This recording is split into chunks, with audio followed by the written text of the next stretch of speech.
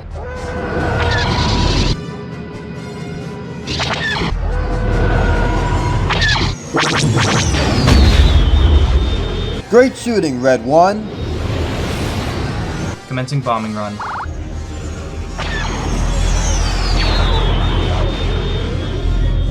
Stay on me, boys. Well done.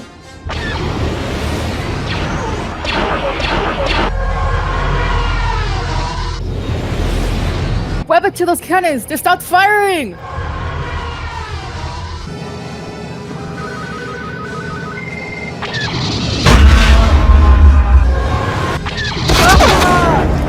Ghost Guardian is down. RP, Ghost Guardian is down.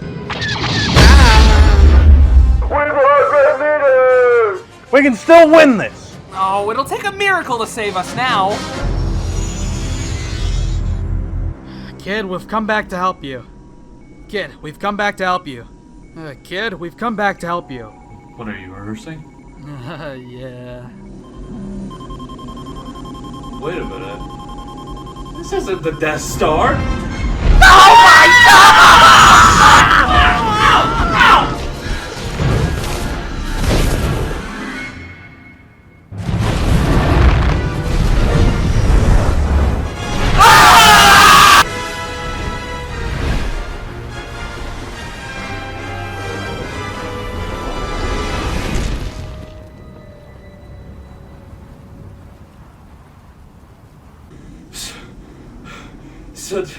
So now we're going to the Death Star, right?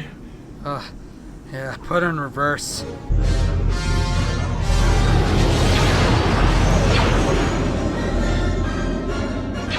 Yo, what about that tower? I'll worry about that tower. You keep those Imperial slimes off our tail. I am not a slime! Get out of here, Red 2. There's nothing more you can do. Rebel base, 30 seconds, and closing.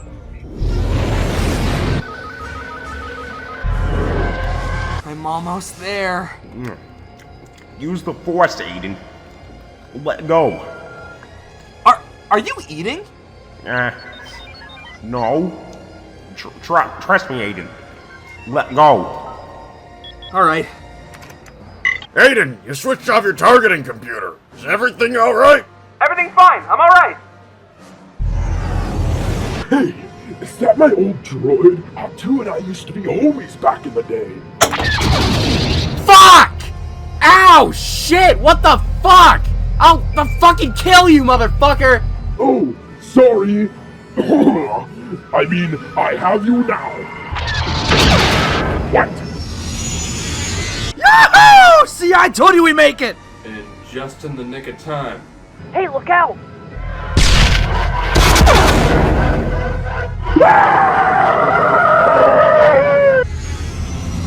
You're all clear, kid. Now let's blow this thing and go home. You may fire when ready.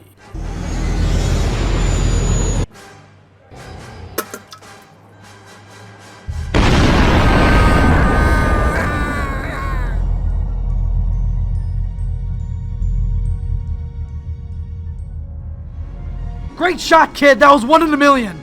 The Force will be with you. Always.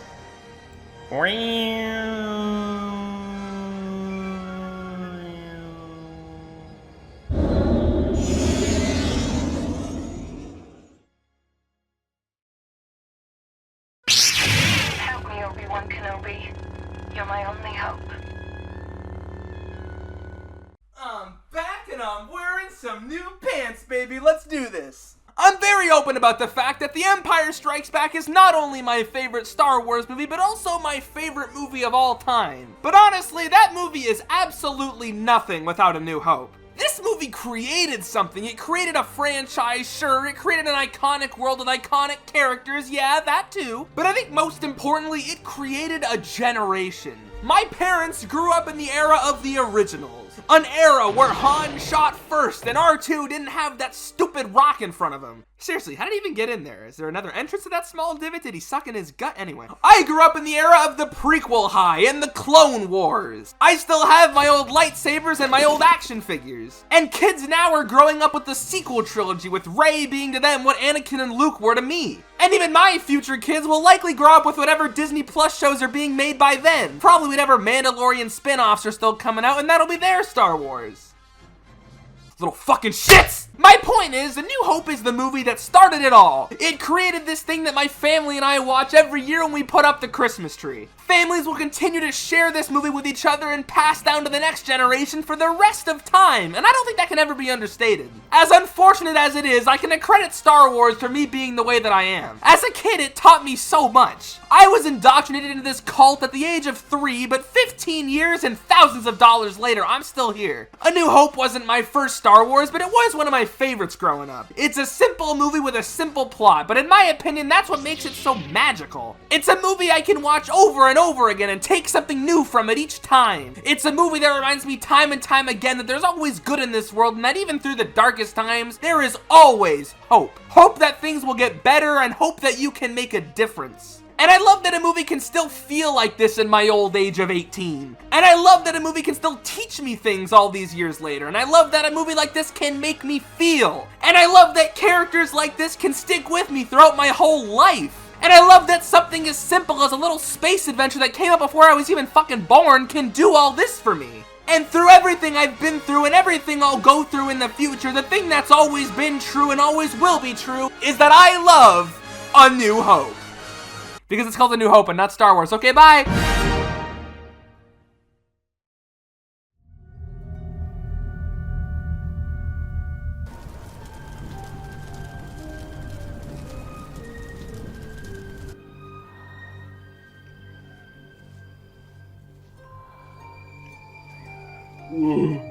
My head and the suit. I've been wearing it for 3 weeks straight. It smells like burnt feet. If only I had something better to wear. Oh, I got it!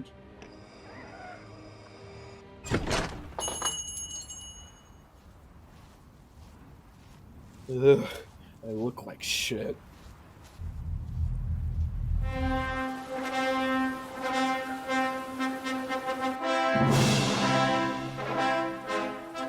Sorry, sir. I don't see you on the list. How could I not be on the list? Jack? Jack Baca? I have a Chewbacca here. Don't see anything of a Jock Baca. I'm supposed to get a medal.